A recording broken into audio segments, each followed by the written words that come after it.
I'm Maria Elena Giassi, and this is Currents.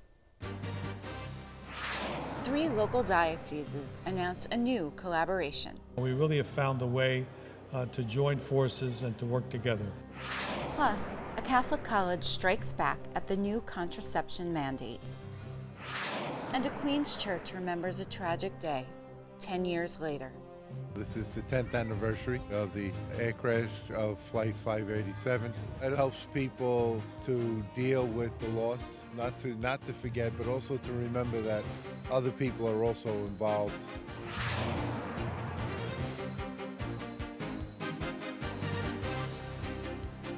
Good evening, and thank you for joining us. Matt McClure has the night off.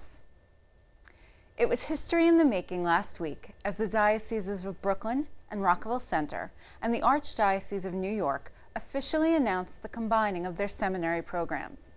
The new partnership is named in honor of St. Charles Borromeo, the patron saint of seminarians. All men studying for the priesthood will now take part in a formation program at St. Joseph's Seminary in Yonkers. Brooklyn's own Bishop Nicholas DiMarzio, Rockville Center Bishop William Murphy, and New York Archbishop Timothy Dolan were at the Immaculate Conception Seminary on Huntington, Long Island last week for the historic announcement.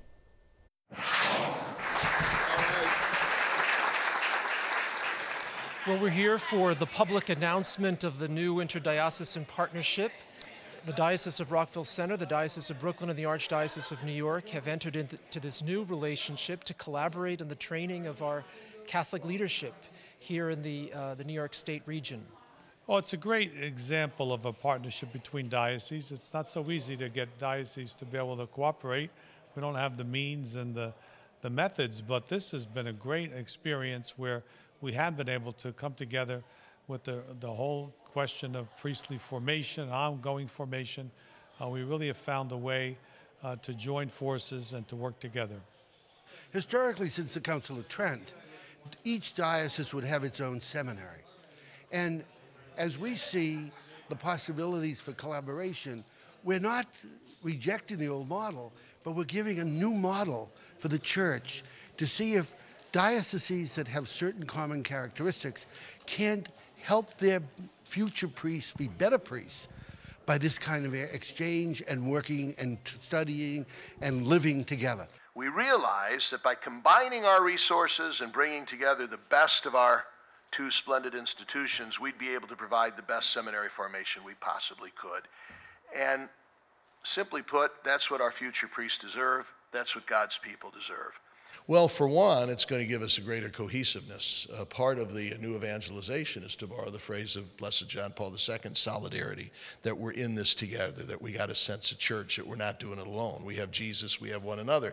This is going to give us a greater sense of cohesion among the entire New York community. And I'm just not talking about the 5 boroughs, I'm talking about the greater New York community. And that's going to spark the new evangelization. Secondly, it's going to prepare our priests better. When you've got a greater community of discourse, when you've got more faculty to draw from, your formation's going to be on steroids. And we need that. So we're going to be preparing better evangelists, priests, deacons, trained lay people, and darn it, that's going to be good for the new evangelization. I think it's good in the sense that we're going into a program that will have many more men studying for the priesthood together. It's a big house, so a big house is always better, you know what I mean? I believe it would be a great success. Apparently, even at the college seminary level, that we've had a great number, about almost 80 men in the college seminary, and now being a merger that we're all going to the major seminary out in Dunwoody, I feel it's going to be a great success, and hopefully the numbers will increase. And with the great support of our bishops and the church, I feel that in the long run, the seminary will still be where it is. Monsignor Peter Vicari, currently the rector of Immaculate Conception Seminary on Long Island, will be the new rector of St. Joseph's Seminary in Yonkers. Monsignor Vicari is a priest of the Diocese of Brooklyn. Also announced last Thursday, Immaculate Conception Seminary will be home to a new institute for ongoing formation of priests and will also offer formation programs for the laity. Stay tuned. There's more Currents ahead. Archbishop Dolan meets with President Obama. We'll have that story and the rest of the day's headlines next.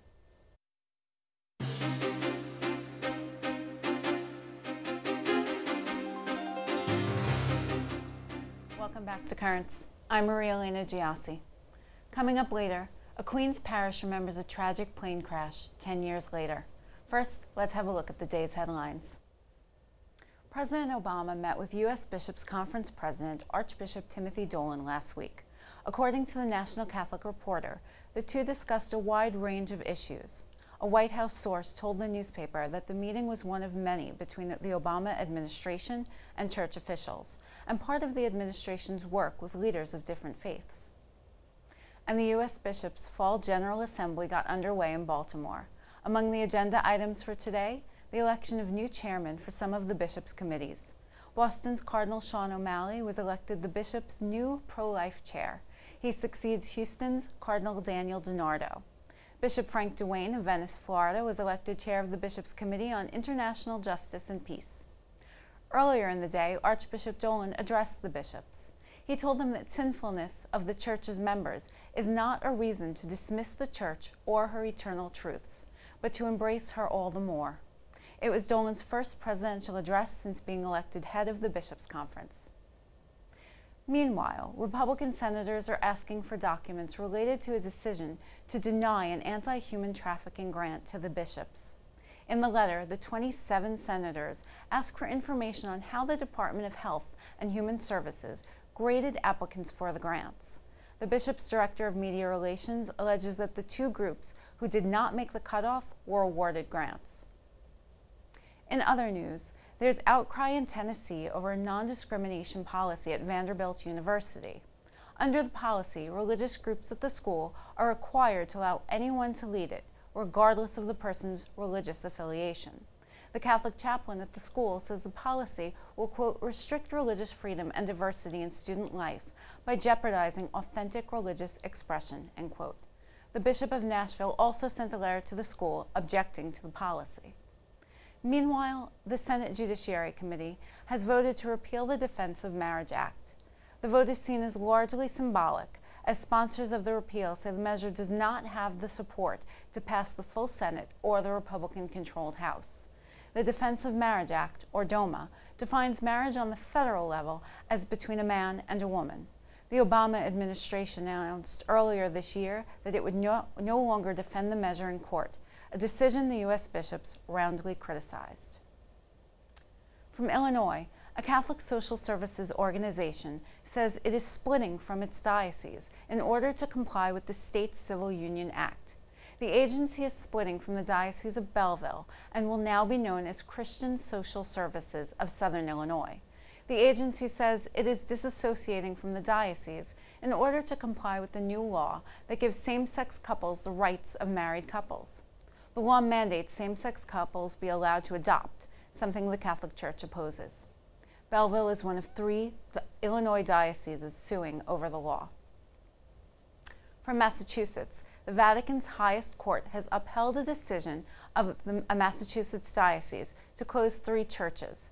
According to the ruling, the Diocese of Springfield can close the 3 churches, but will not be allowed to sell them and must make them available for religious use. The diocese says it cannot afford to maintain the buildings and will appeal the latest decision. Meanwhile, the Diocese of Orange, California, has increased its bid to purchase the iconic Crystal Cathedral. The diocese wants to make Crystal Cathedral its new cathedral, rather than build a new structure, and has increased their offer to $55.4 million. The Crystal Cathedral Ministry accepted a lower offer from Chapman University because it would have allowed the ministry to lease the cathedral and eventually buy some of the property back. A bankruptcy court will decide between the 2 offers. Turning to Rome, where the Vatican Secretariat has denied disowning a statement from a Vatican agency on the global financial crisis. In a story originally reported on the website Espresso, the Secretariat was said to have been blindsided by the statement from the Pontifical Council for Justice and Peace, calling for a global financial watchdog. Catholic News Service reports that the Secretariat did, in fact, know about the statement. The Secretariat also denied that it placed a new requirement on statements released by the Vatican offices. The policy on approving the release of the statement only applies to those signed by Pope Benedict. And Pope Benedict gives a ringing endorsement of stem cell research. Rome Reports has the details. The Pope met with 250 participants from the Vatican's Conference on Adult Stem Cells. The three-day meeting was meant to promote awareness of the new medicine. Benedict XVI offered his own endorsement of adult stem cells and the possibilities it holds in healthcare. The potential benefits of adult stem cell research are very considerable, since it opens up possibilities for healing chronic degenerative illnesses by repairing damaged tissue. This audience with the Pope hosted many of the leading researchers, doctors, and business leaders pursuing the advancement of adult stem cell use. During his speech, the Pope noted the link between medical research and the ethics that should govern them. The dialogue between science and ethics is of the greatest importance in order to ensure that medical advances are never made at an unacceptable human cost. The Pope also recognized the possibility of taking stem cells from the blood of an umbilical cord at the moment of birth. He said that no type of ethical problems arise because human life is not harmed in its collection. These types of stem cells make it possible to produce insulin in diabetics and grow human tissue for testing drugs. Pater et Filius et Spiritus Sanctus. And Christmas may be more than a month away, but preparations are already underway for this year's nativity scene in St. Peter's Square. Construction of the foundation that will support the nativity has begun. The details on the nativity are not yet known, but last year's scene showed the figures of a Filipino family, which were a gift from the Philippines to the Vatican. Stay tuned, there's more currents ahead. Coming up, a clash between religious freedom and a contraception mandate as a Catholic college sues.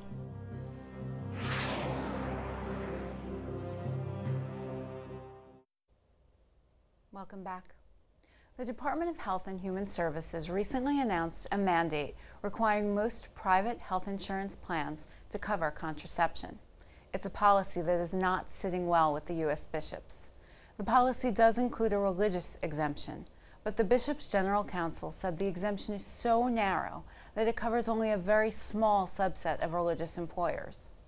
The comments from the General Council also criticized the policy for not protecting individuals or insurers with moral or religious objections to the mandate. And now, a Catholic college is suing over the new policy.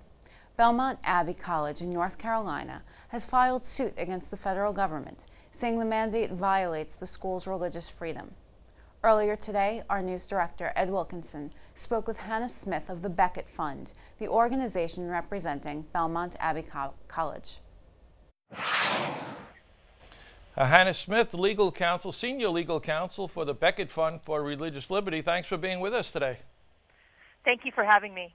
Now, your firm, the Beckett Fund, is representing Belmont Abbey College, and who feels that it has to bring a suit against the federal government because of some provisions in Obamacare. Can you give us a brief description of why Belmont Abbey feels that its religious freedom is being threatened here? Sure. What the federal government has done here is required that all group health plans provide at no cost to their employees contraception, FDA-approved contraception, sterilization services, and education about various services for women covered under the plan. And of course, the FDA-approved contraceptions include emergency contraceptions that include drugs like Plan B and Ella, which are more commonly referred to as abortifacients. And so obviously this contravenes the understanding that Belmont Abbey holds to be its religious convictions on issues of the beginning of life and abortion and contraception generally. So Belmont Abbey College has brought suit here to request that the court tell the federal government that it's exceeded its authority, it's exceeded its rights, and it's violated the rights of Belmont Abbey College under the First Amendment and under a federal statute called the Religious Freedom Restoration Act. So one of the examples that I've seen that you've used is that monks want to get up and they want to preach and teach the teachings of the church, but then the college needs to follow through on its business practices. Would that be fair to say? Well, exactly. That's the point. I mean, really what the government is telling the college here is that you can say you're a Catholic college, but you can't act like one. You know, and so if a monk were to get up on Sunday and preach, you know, against premarital sex, against contraception, against abortion, then on Monday he has to turn around under this government mandate and provide, you know, drugs, devices, and other procedures that are directly contrary to his teachings and his beliefs. And so it really puts them in a double bind here. It forces them into this Hobson's choice of, you know, do you stay true to your religious beliefs, or do you follow this government mandate that requires you to violate them? And so really it's putting them in an untenable position. Now, the government has built in some exemption clauses where it says that certain groups do not have to follow, you know, the exact letter of the law here. Does Belmont Abbey feel that it does not fit into those exemption clauses? Well, there is an exemption from the mandate for certain religious employers, and those religious employers have been defined under this regulation to be those whose purpose is to inculcate religious values, who primarily employ and serve people who hold their same beliefs. And so this exemption really is so narrow that very few religious organizations are going to be covered underneath this exemption. For example, here, Belmont Abbey College, you know, does not primarily serve those only of Catholic faith. Right. So you can imagine a variety of religious institutions like Belmont Abbey College, social service organizations, colleges and universities, other religious institutions that do not primarily serve or do not primarily employ people who are also Catholic. So they would not be covered under this exemption. And of course, Belmont Abbey College here is concerned that it would not be covered under this exemption either. And so therefore, it's, you know, filing suit in this matter to force the government to either broaden the exemption or to get, you know, a statement from the court that it does not have to follow this mandate. Suppose the court does not rule in favor of Belmont Abbey. Will it then stop paying for the medical insurance for its employees?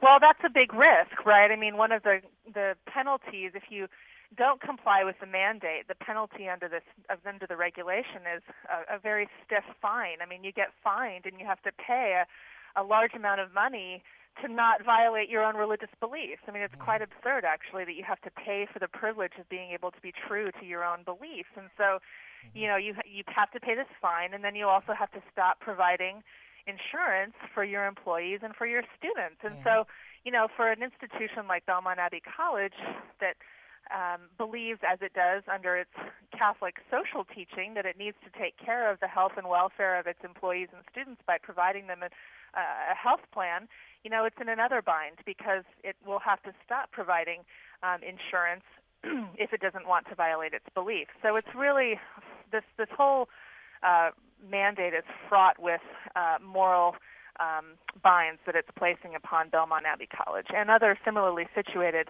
religious institutions. I mean, I think it's important to remember here that it's not just Catholic institutions that are concerned about this. It's a whole host of Christian universities, including evangelical universities that, you know, have raised their voice on this issue, that they're also quite concerned about this as well. Sure. Well, Hannah Smith, Becket Fund for Religious Liberty, thanks so much for taking a few moments this afternoon and shedding some light on this very important subject.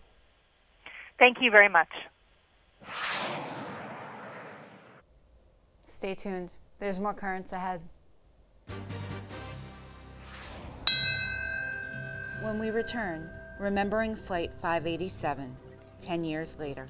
The plane looked beautiful in the last seconds of its life. The sun was shining on the wings. I prayed those people, I helped pray them into heaven because immediately, you know, I realized that everyone on that aircraft were going to die.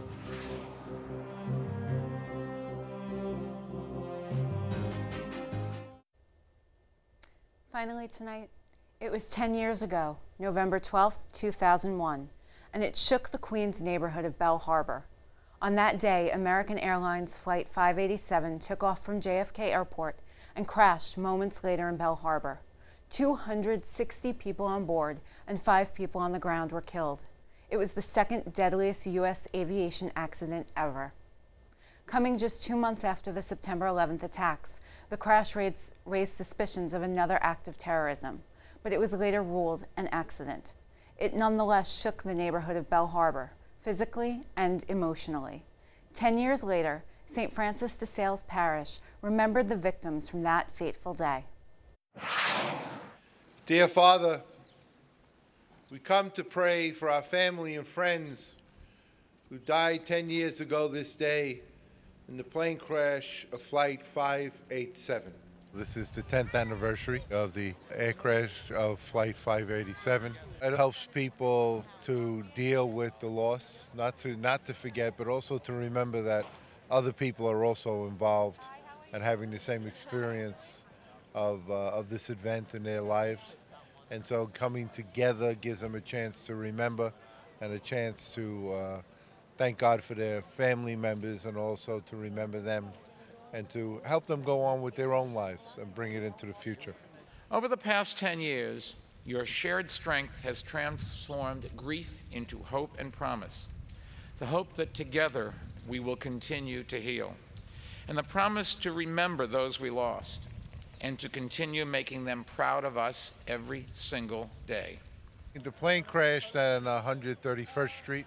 The plane looked beautiful in the last seconds of its life. The sun was shining on the wings. I prayed those people, I helped pray them into heaven because immediately, you know, I realized that everyone on that aircraft were going to die. This is exactly the place where the plane dove down, nose down, and burned the entire area surrounding. There is a plaque on the ground which the city instituted just for reference point, but the community built this memorial at 116th Street facing the ocean. Hilda Yolanda Mayol, Carmen Medina, Wilfredo Medrano. My father, Reverendo Jean-Luc Fanord. We're here to remember those we lost, my father especially. I came here to memory of my brother. That's about it. You remember him. I remember him every day, but all the people that lost their life. My aunt, she loves me a lot when I was a little kid, and I miss her a lot.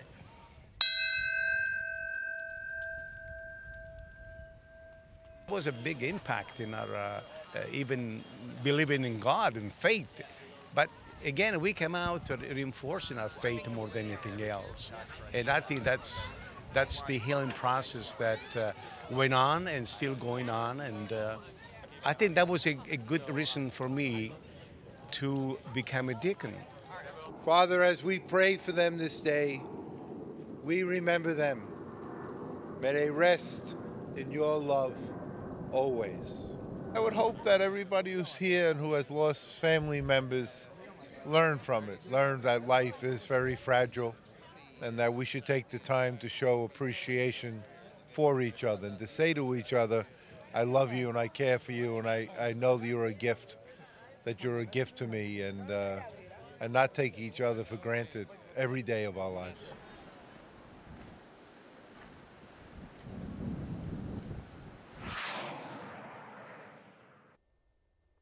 Private masses were celebrated for the victims on the ground.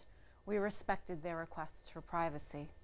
Among those victims were Kathy Lawler, an employee of the diocese, and her son Christopher. Their family set up a fund in their names to benefit senior priests in the diocese.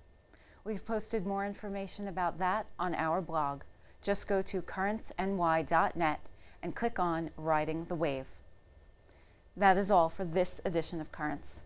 Coming up tomorrow, young people learn about life on the streets to raise awareness of the city's homeless population. Until then, be sure to visit us online at currentsny.net.